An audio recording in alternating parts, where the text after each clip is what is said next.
Welcome to the Humanist Freedoms podcast by Humanist Heritage Canada. We share stories and perspectives from Canada's ongoing humanist heritage. You can find us online at www.humanistfreedoms.com or www.humanistheritagecanada.ca, where you may find the Humanist Freedoms news blog. We share news, information, and stories about what we call contemporary applied humanism. It's humanism in action. Humanist Heritage Canada is our new initiative to document and share the stories of Canada's rich humanist heritage.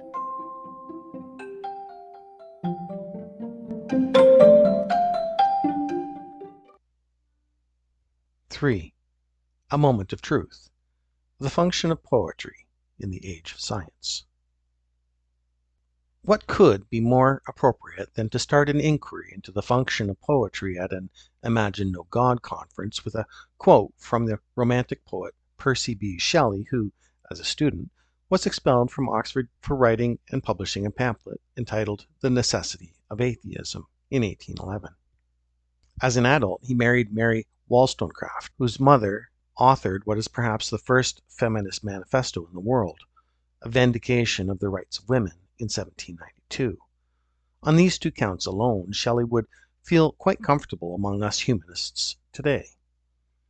In 1821, he wrote a spirited defense of poetry published in 1840, in response to a witty, tongue-in-cheek attack on the poets and poetry by his friend and fellow poet, Thomas Love Peacock. In his essay, 4 Ages of Poetry, published anonymously in 1820, Peacock takes the poets of his Age of Brass to task for being semi-barbarians in a civilized community, for writing as if there were no such thing in existence as mathematicians, astronomers, chemists, and the like. He calls them drivellers and mountebanks who do not merit the attention of any reader. Shelley, in his response, offers a view of poetry and poets that is almost diametrically opposed. I can see Peacock and Shelley chuckling over a beer in the local pub as they contrast the dilettantes and incompetents in an art that makes the highest demands on craftsmanship with the serious poets or those who imagine and express the indestructible order of nature. For Shelley, serious poets are not only the authors of language and of music, they are also the institutors of laws and the founders of civil society and the inventors of the arts of life, and the teachers who draw into a certain propinquity with the beautiful and the true that partial appreciation of the agencies of the invisible world which is called religion. Shelley's extravagant claims are not likely to find many supporters among humanists today, who, by and large, prefer to look to scientists as those who imagine and express the indestructible order of nature. I'm going to try and demonstrate that Shelley's view of poets as the unacknowledged legislators of the world is valid as a metaphor. So is Peacock scorning as drivellers and mountebanks those who betray their calling. The two viewpoints describe the perennial differences between incompetence and mastery, mediocrity and genius, that characterize poets and indeed the practitioners of all the arts, even of all human endeavor. Poetry as a verbal art can look back on more than 5,000 years of successful practice in its written form, and in its oral form reaches beyond the Neolithic Revolution 10,000 years ago. Dealing directly with human experience, poetry cannot but respond to the changing social and political circumstances in the evolution of human civilization. In our own time, ironically, precisely when its contributions are most urgently needed, poetry seems to have become redundant, except as a form of entertainment. In the 21st century, poets have become an endangered species. For several years, as editor of Humanist Perspectives, I ran a feature called A Poet's Voice in every issue of the magazine and invited poets to present their work and explain why they wrote poetry. In all the years we published this feature, there was never a single response to it by any of our humanist readers, though we received plenty of letters to the editor on the discursive political contents of each issue. Not surprisingly, Humanist Perspectives dropped A Poet's Voice when I resigned as editor. Humanists are not alone in their indifference to poetry. Where once poetry readings attracted substantial audiences eager to listen to a single poet for an hour or two, today most members of the audience are poets themselves. Poets have become their own audience, and they are lucky if they are allowed to read for more than 10 or 15 minutes at a time. And whereas readings used to take place in auditoria that provide an environment enabling a serious encounter with the subtleties and complexities of a poem, today they occur in bistros and cafes against the background of clattering dishes, the chatter of indifferent patrons, the rumble and roar of traffic outside, and often in between musical numbers of pop music, played at decibels that guarantee early deafness as they beat the mind to a pulp. Fire engines and police sirens are at home in such an environment. Poems are not. All this is but the proverbial tip of the iceberg. The publication of poetry books, where the sale of 500 copies of a collection constitutes a bestseller, faces the same dilemma and confirms the rapidly declining role of poetry in our culture. This lamentable situation is one of a multitude of developments symptomatic of what cyclical historians and philosophers like Giambattista Vico, Oswald Spengler, and Arnold Toynbee have called the decline of the West.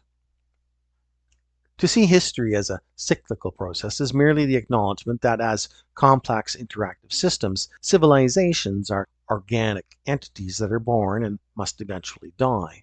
From the ashes arise new civilizations. Our civilization was born from the demise of antiquity and has now reached the nadir of its cycle. In a universe ruled by the law of entropy, this is the inescapable pattern of all things. Nations, individuals, species, civilizations all come and go in a chain of endless transformations. We happen to be living through the demise of Western civilization when, in the words of poet William Butler Yeats, turning and turning in the widening gyre, the falcon cannot hear the falconer. Things fall apart, the center cannot hold. Mere anarchy is loosed upon the world, the blood-dimmed tide is loosed, and everywhere the ceremony of innocence is drowned. The best lack of all conviction, while the worst are full of passionate intensity. Yeats wrote The Second Coming in 1919, over 100 years ago. Yet I know of no more perspicacious description of the state of the world today, and that is not because poets are prophets, but because they face the events of their time honestly and without subterfuge. While the general public lives a century in the past, poetry is the writing on the wall. I'm using the term poetry here to refer to its lyrical and epic manifestations. My arguments apply with some slight modifications to other literary forms. The novel, after all, is essentially epic poetry transformed to deal with a bourgeois world, and that drama is poetry. Playwrights like Sophocles and Shakespeare have amply demonstrated. But novels and plays employ different strategies involving plot and characterization. I'm going to focus on the poem as a verbal construct using rhythms, images, and tone in the imaginative employment of such literary devices as metaphor, simile, symbol, metonymy, onomatopoeia, synesthesia, and hyperbole, to evoke an experience that engages the whole of a reader or listener, his or her thoughts, emotions, memories, histories. As the Welsh poet Dylan Thomas famously put it, poetry is what in a poem makes you laugh, cry, prickle, be silent, makes your toenails twinkle, makes you want to do this or that or nothing, makes you know that you are alone in the unknown world, that your bliss and suffering is forever shared and forever all your own. A few words of a kind, a talk at MIT on March 7th, 1952. What in a poem makes you laugh, cry? Are words carrying and juggling meanings, alluding to hidden connections and contradictions, triggering associations and conjuring images, words arranged in rhythmic patterns that resonate with memories and emotions. It all starts with words. That is why Shelley calls poets the authors of language. Poets are utterly dependent on finding and using the right word. Le mot juste is their commitment and obsession. Their laboratory is life itself, where they search for the word or phrase that most truthfully captures and communicates the complexity of experience. They do so with the same assiduous exactitude with which scientists labor to bring their theories into accord with observation. Poets are the supreme custodians and keepers of language, and since language is what makes us human, poets are the guardians of our humanity. Our fellow creatures on this planet have ways of communicating too, but their grunts, growls, and whistles have never crossed the watershed between their concern with food, fear, and fornication and our search for understanding and meaning in the world we inhabit. In the process, humans have reached a level of communication that is providing us with knowledge and insight into the universe that is nothing short of miraculous. Remember that we are essentially walking bags filled with 10 gallons of water in which a handful of chemicals are dissolved. And here we go, telling each other how everything was born from nothing 13.7 billion years ago. How 1 trillionth of a trillionth of a trillionth of a second later, our universe was the size of an infinitesimal dot that began to inflate faster than the speed of light, and so on and so forth. These mind-blowing insights into the origins of the universe, of our planet, and the evolution of life on it are the direct result of our acquiring language, and with it the ability to abstract, question, search, and think. Language is the measure of our humanity. As nations and as individuals, we are as rich or poor, true or false, base or honorable as our language. In their care and nurture of language, poets carry out the fundamental mission of words, which is to name a thing, an event, an idea, an emotion, precisely and without equivocation for what it is. This mission is the foundation of civilization, and its success depends on the honesty and truthfulness with which speaker and writer use language to communicate with us. The health, happiness, and evolution of society depend upon it. So you'd expect humanity to be totally committed to the authentic use of language. The reality is that there has probably never been a time when language was as systematically abused, degraded, and perverted as it is today. More energy, skill, and money are employed in using words to deceive and manipulate us than in their honest use. In politics, advertising, insurance, the media, religion, and the legal profession, to name but the most notorious, whole armies of people derive their livelihood from abusing words to mislead, misrepresent, misinform, distort, and lie. Politicians, for instance, speak the word democracy with sanctimonious solemnity without the slightest intention of instituting the rule of the people, by the people, and for the people, as our newly elected Prime Minister demonstrated very recently when he reneged on his promise to end the undemocratic first-past-the-post electoral practice and replace it with proportional representation. Why tinker with a comfortable setup which guarantees majority rule with minority support to the Conservatives and Liberals at alternating sessions, while leaving the real power in the hand of the international corporations that finance and control them? If we used language correctly, we would own up to the fact that we live in a plutocracy, not a democracy. Politicians may lead the way in the perversion of language, but their followers are legion. The mass media have become propaganda machines promoting the agenda of the establishment with shameless verbal trickery designed to conceal the truth from us, and by disinformation to lead us to false conclusions that serve their sole and singular purpose, the maximization of profits. I recommend Manufacturing Consent by Edward Herman and Noam Chomsky if you think I'm exaggerating. As for the legal profession, the other day a lawyer gave it away in an unguarded moment. Asked by an interviewer how laws are written, he replied, "We write the laws to suit ourselves.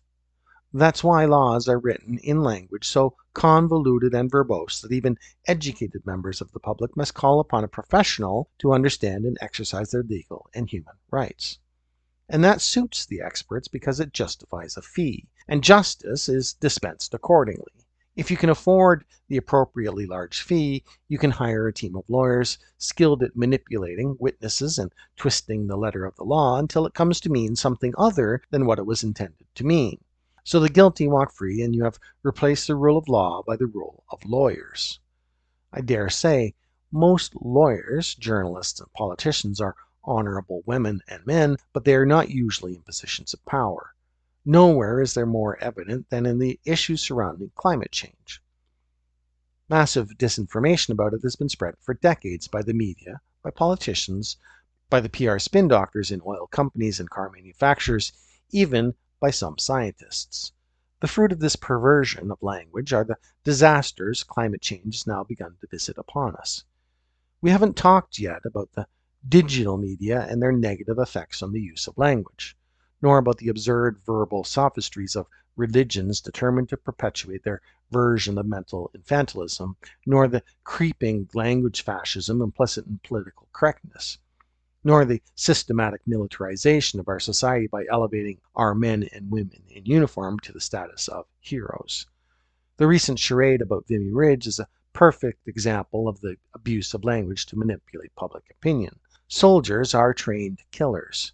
And I wonder, with the American poet E. E. Cummings, why must itself up every of a park anus stick some quote statue unquote to prove that a hero equals any jerk who is afraid to dare to answer no?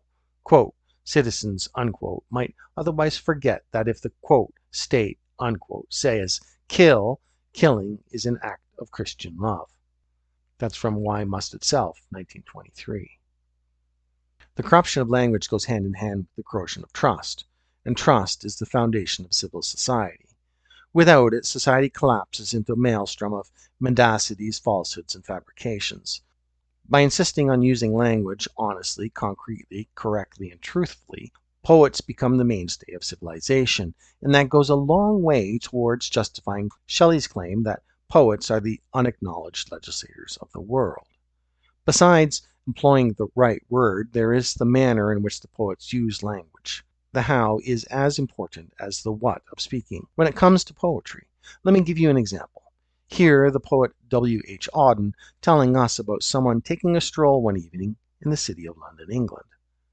As I walked out one evening, walking down Bristol Street, the crowds upon the pavement were the fields of harvest wheat. And down by the brimming river I heard a lover sing, under a bridge of the railway, love has no ending, I'll love you, dear, I'll love you till Africa and China meet, till the river jumps over the mountain and the salmon sing in the street. I'll love you till the ocean is folded and hung up dry, and the 7 stars go squawking like geese around the sky. The years shall run like rabbits, for in arms I hold the flower of the ages and the first love of the world. The plain language with which the poem begins belies the experiences to come, but they are foreshadowed in the iambic rhythm of the lines. As I walked out one evening, we hear the walker put one foot ahead of another.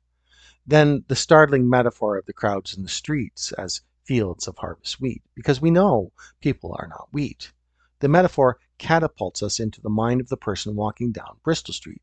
Fields of harvest wheat suggests fruitfulness, golden light, life-affirming promise. Auden involves readers emotionally in the experience he recounts by inviting them to inject the metaphor with their own personal experience. Thus, they are subtly lured into the seeing the world through the eyes of the poem's protagonist.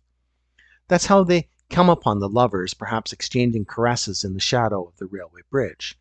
Again, Auden resorts to metaphor. He hears a lover sing. It's highly unlikely that the lovers in the dark underpass of Bristol Street actually break into song as they fondle and kiss each other. But the metaphor points to what is happening in the innermost hearts of the lovers, the ecstasy of being united in love, and the sense of that love lasting forever. That's why the lover sings, love has no ending, I'll love you till China and Africa meet. Even if Earth's tectonic plates were moving in a way that might reunite Africa and China, the lovers could be sure their love would last a few 100 million years. Auden here uses another powerful poetic device, hyperbole, precisely because such an exaggerated statement is not to be taken literally. The reader's imagination is challenged and they are drawn into the emotions of the lovers, which reach a crescendo in the promise that I'll love you till the ocean is folded and hung up to dry. In this heaven-storming image, we are swept up in the emotion of a universal love on our planet, and we come to feel the yearning for this love to be eternal. The scientifically minded may be inclined to dismiss this sort of language as romantic rubbish. Oceans are not bed sheets to be hung out to dry. Yet it's through this combination of rhythm, image, and metaphor that language penetrates the deepest layers of our inner being. Far from attempting to embellish reality romantically, Auden aims at revealing the harsh truth of what it means to be human. The persona of the poem on his walk down Bristol Street is suddenly confronted with the mortality of all things. It ambushes him in an abrupt shift in image, tone, and color. The years shall run like rabbits, for in my arms I hold the flower of the ages and the first love of the world. But all the clocks in the city began to whir and chime. Oh, let not time deceive you, you cannot conquer time. In the burrows of the nightmare where justice naked is, time watches from the shadow and coughs when you would kiss. In headaches and in worry, vaguely life leaks away, and time will have his fancy tomorrow or today. We are forced to face the brutality of the world. The poet does not lecture us, he plunges us into the river of experience so that we come to feel with our whole being that the mind cannot conceive of perfect, timeless states of existence which the flesh cannot deliver. The joy of our yearning is also the source of our sorrow and pain. The poem makes us know and accept the paradox. The triumph of the imagination at once intensifies and mitigates the agony of our mortality, and thereby opens a way towards reconciliation. And here it is at the end of the poem. Oh, look, look in the mirror. Oh, look in your distress. Life remains a blessing, although you cannot bless. Oh, stand, stand at the window, as the tears scald and start. You shall love your crooked neighbor with your crooked heart. It was late, late in the evening. The lovers, they were gone. The clocks had ceased their chiming, and the deep river ran on. What an evening walk by the Thames! We have traveled the emotional highs and lows of being human, and found solace in knowing that our bliss and suffering is forever shared and forever all our own. The poem has liberated us from suppressed emotions about the tragedy at the core of existence. The reader is receptive now for the crucial insight that love and life are a blessing, even though our hearts are crooked and we are not a blessing on the world. With our spirits lifted and enriched, we are able to continue on our arduous path with a lighter heart and a more serene spirit as the deep river of time runs on. In the age of science, such emotional and mental reassurance is more important than ever. Over the past century or two, science has flung open windows that have provided us with mind-boggling vistas of the universe and with astounding insights into its complexities. The scientific method of investigating our world has yielded much that is beautiful and awe-inspiring, but just as much that is terrifying. The pretty night sky with its myriad stars, for instance, turns out to be an incomprehensibly vast, empty space with temperatures close to absolute zero, and the stars are not the twinkling little lanterns of our nursery rhymes, but a bunch of gigantic nuclear holocausts that, if you came within a million miles of any of them, would instantly incinerate you. As if that weren't enough, we learn that each of us is a walking community of around 100 trillion microbes, that our great-great-great-grandparents, a few million generations ago, were worms, and that dung beetles and bullfrogs are our cousins. That the species Homo sapiens itself will vanish in short order, just as more than 99% of all life forms that ever existed on Earth have become extinct or have evolved into other life forms that no longer resemble their ancient kin. As we walk through the lovely tranquility of an autumnal forest, science tells us we are actually wading through a murderous battlefield where all animals and plants are ready to kill mercilessly in obedience to nature's existential command: eat and be eaten. Our whole planet is a recycling plant. If you had ears to hear, they'd be filled with the cries of the victims, too small for you to see, being crushed and mashed or impaled in their hiding places under the bark of your beautiful maple tree, or speared in the canopy of a passing bird. Nature conducts what Thomas Hobbes called a bellum omnium contra omnes. The wholesale butchery takes place continuously on a speck of dust we call Earth, spinning around one of 100 billion stars, a mediocre one in an odd corner of 100 billion galaxies, all of them flying apart at rapidly increasing speeds, heading for extinction. And this whole spectacular charade has neither sense nor meaning nor purpose. Such is the reality of the world that science has uncovered. If you haven't find this demoralizing terrifying, you haven't woken up yet. Perhaps the first and most shocking blow was dealt our psyche by Charles Darwin, who pricked the balloon of our delusions of grandeur by showing how all life evolves by the merciless process of natural selection. His insights ushered in a sombre fin de siècle pessimism in Europe, as foreshadowed in Matthew Arnold's Dover Beach, 1867, written less than 10 years after the publication of The Origin of Species in 1859.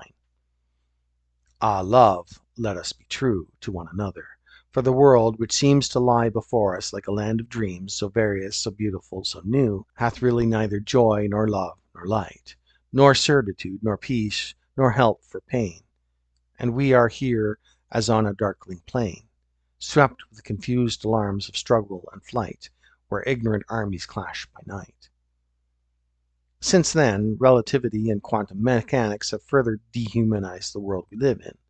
The scientist's grim picture of reality amounts to a kind of knowledge terrorism. And since the grimness is endemic, fright and flight have become permanent features of our times.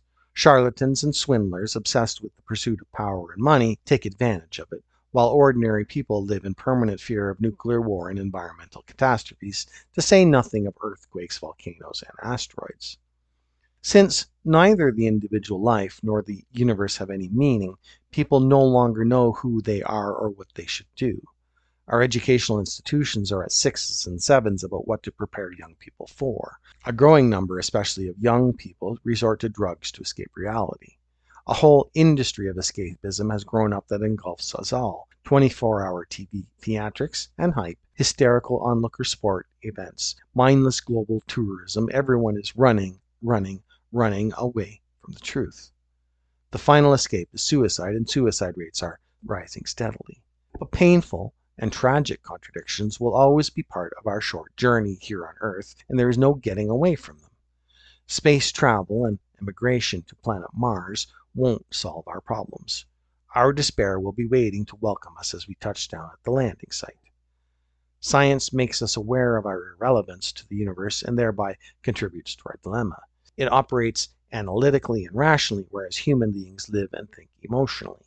In the 18th century, the Swedish botanist Carl Linnaeus, in a gesture of taxonomic self-aggrandizement, named human beings Homo sapiens. Sapientia is Latin for wisdom. Can you call an animal wise that engages perpetually in episodes of mutual slaughter and celebrates them as heroic? Can a species be called wise that knowingly destroys, as we are blithely doing today, the habitat on which its survival depends? Would not Homo stupidus be a more appropriate taxonomic designation? We are not an animal rationale, notwithstanding René Descartes' dictum cogito ergo sum. The human genome differs from that of chimpanzees by about 1.2% of our DNA. In other words, we are 98.8% animal, and like animals, we are driven by instinct and emotion.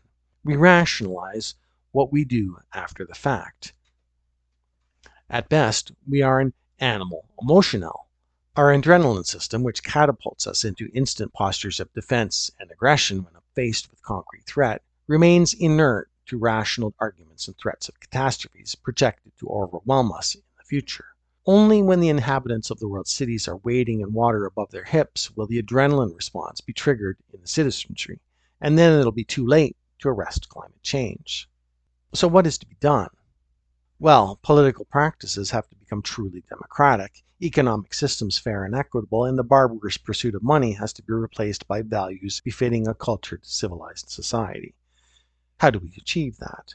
There are a growing number of voices around the globe demanding we move in that direction, but for them to reach the critical mass that will tip the scales, we need to move beyond the flight response and conquer our existential angst and hopelessness. We must accept that ultimately reality is beyond our control and learn to incorporate its vastness, complexity, incomprehensibility, and indifference in our lives. Reconciliation with the brutal facts of the universe and recovery of hope in the face of them cannot be accomplished with the theories and arguments alone. This is why we need poetry. A poem addresses the reader in the totality of his or her being, mind, heart, guts, and pimples. Its strategies serve the creation of a total experience in which the ambiguities, contradictions, and paradoxes of the world are reconciled. In its synthesis of the heterogeneous, the poem makes the reader whole again. A poem does not argue, it embodies truth and imparts emotional solace and security to the reader willing to give it the attention and the intimacy of a lover. In poetry, the experience of transitoriness, fragility, and uncertainty are not a source of gloom, but a force of affirmation. It transcends despair to make us know how precious life is and how glorious the world. In the experience of a poem, to quote Yeats once more, all is changed, changed utterly, a terrible beauty is born.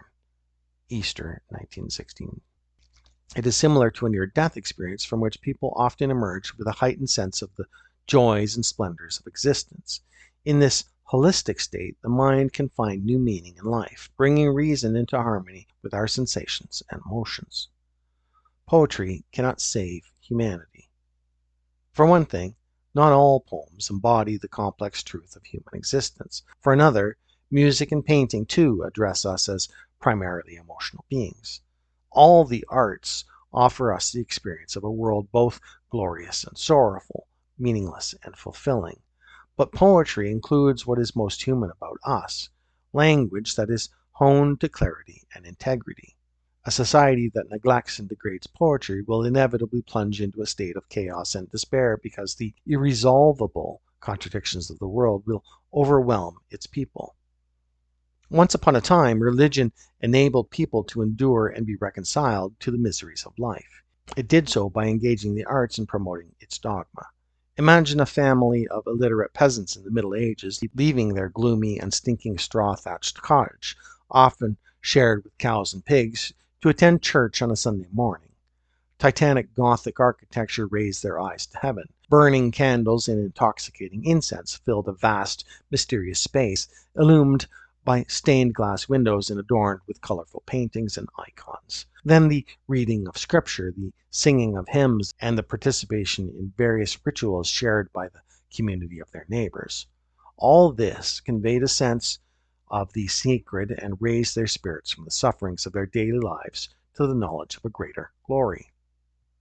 The age of supernatural deities and their nursery tales about creation and life after death is over and done with. The majority of people in the Western world no longer believe in an almighty God, though they continue with quasi-religious practices, in part because of the emotional security and solace they derive from their community. As the Ottawa Unitarian Congregation puts it, we come together to nurture meaning, hope, and reverence for the earth. In search for meaning and the nurture of hope, the arts play a central role, and humanists would do well to include them in a meaningful way in their program if they ever want to become a global movement and not just a debating society. With its uncompromising pursuit of truth, science plays a central role in the new civilization that will rise from the ruins of ours. It deprives us of the comforts of illusions that it also offers us models of the universe that are more exciting and more magnificent than anything anyone could have imagined even a couple of centuries ago. The tales religions tell pale by the side of the stories scientists tell about the real world that includes evolution, black holes, relativity, quantum mechanics, and multiverses. The work of true poets today must employ the creative ambiguity of a poem to embody the discoveries of modern science and our experience of nature. Lack of understanding scientific models of reality is no excuse for failing to do so. In recent decades, a number of distinguished scientists have made it their business to communicate the advances in their fields to us amateurs at a level that respects both the integrity of their disciplines and the intelligence of their readers. Their dedication and enthusiasm have made it possible for us to join them in their imaginative pursuit of the secrets of the world. We are indeed fortunate to have two of them with us today and tomorrow, Richard Dawkins and Lawrence Krauss, and we're all looking forward to what they are going to share with us. When they do, they will no doubt borrow some of the strategies poets use. Much scientific calculation is of such enormity that the imagination can grasp it only in a simile. When Richard Dawkins, who speaks of the poetic magic of reality in one of his books, The Magic of Reality, explains that if we imagine the proton nucleus of the crystal diamond atom to be a soccer ball, the electrons circling at a distance of several kilometers are smaller than gnats, and the nucleus of the nearest neighbor's atom is 15 kilometers away, we begin to get a sense of what the scientist means by empty space. There is a profound kinship between scientists and poets in their attempts to understand reality. Starting in the imagination, both pursue a different but legitimate path of knowing. Scientists, like poets, start their research by asking what if, followed by an imagined proposition. What would happen to light if spacetime were curved, for instance? From there, they develop a hypothesis they then put to the test of experimentation and observation before it is accepted as true. We need to be circumspect with the word truth. How reliable is scientific truth when in fact 95% of reality is so-called dark matter and dark energy? The darkness surely is in our brains, not in the world around us. Why should that surprise us, considering that all verification is dependent on a set of 5 senses that evolved over billions of years to serve the bearer in the battle to survive and to reproduce? Einstein himself compared the scientist to a man trying to understand the mechanisms of a closed watch. He may never be quite sure his picture of the inner workings of the watch is the only one which could explain his observations, because he will never be able to compare his picture with the real mechanism. Infeld and Einstein, The Evolution of Physics, page 31. To be sure, the scientific method in which reason aligns itself with experiment and observation is the only way we know to formulate verifiable explanations of natural phenomena. Uncertain as we shall remain, something fundamental in our scientific theories must be correct for us to have achieved the spectacular feat of landing the Shoemaker space probe on the asteroid 433 Eros in 2001, as it was hurtling through interstellar space at 25 kilometers per second, about 50 million kilometers distant from Earth. Our technological advances have now made it reasonable to imagine a future human civilization in which most of our dreams come true. To achieve it, however, we had better grow up in a hurry. That became clear to me on December 24th, 1968, when I heard a member of the crew of Apollo 8 read from the book of Genesis as they orbited the moon. We are emotionally, and too many are mentally, at the kindergarten stage. Yet our toys are the product of the most advanced minds of the species and include nuclear weapons. Is it any wonder that we are collectively frightened? The arts and the sciences must join forces to show that there is more to celebrate than to lament in this cruel but glorious world. Scientists can do this by exposing us to models that demonstrate the magic beauty of reality. Poets do it by making us experience the bittersweet paradoxy of the world and thereby reconciling us to it emotionally. As mature beings, we can then open our minds and rejoice in the many different dimensions of reality.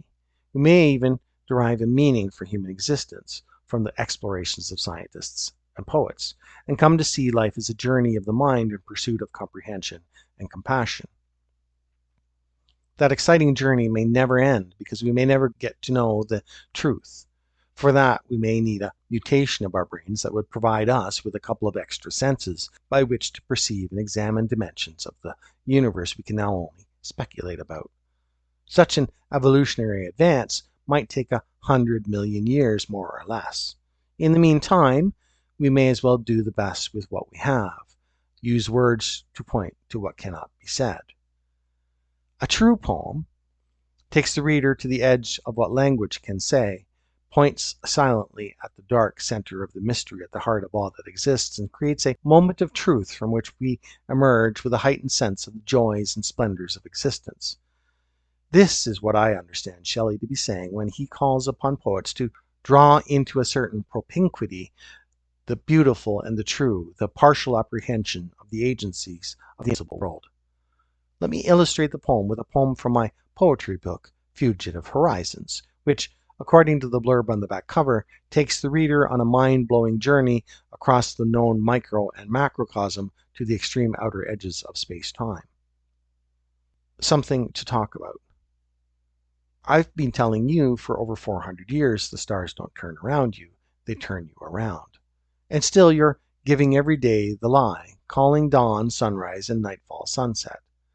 I know you can't see straight, but I thought it was because light is bent. not because you're at your wit's end. You want more? Proof? Thank your lucky stars you don't feel the headwind as you're spun around this topsy-turvy, stelly carousel. At a gigantic speed of well over 500,000 miles per hour, it'd blow you away. Then you'd have something to talk about. Enjoy a walk in the forest instead. Smell the cedars, listen to the waxwings and warblers, watch the deer, touch the moss. You're moving in at least 4 different directions at once. One of them will take you right back to where you started. A talk given at the Humanist Imagine 7 retreat in Toronto, June 2nd, 2017. Should you wish to obtain a copy of Henry Beissel's Catastrophic Glory, you can inquire at humanistfreedoms@gmail.com, and we'll be happy to pass your inquiry along.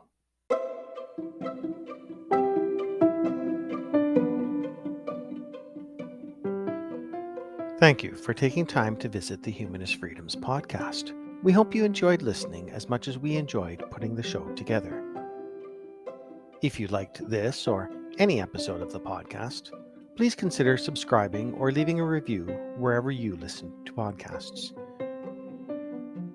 If you have a humanist story idea, or feedback to share, you can reach us at humanistfreedoms@gmail.com.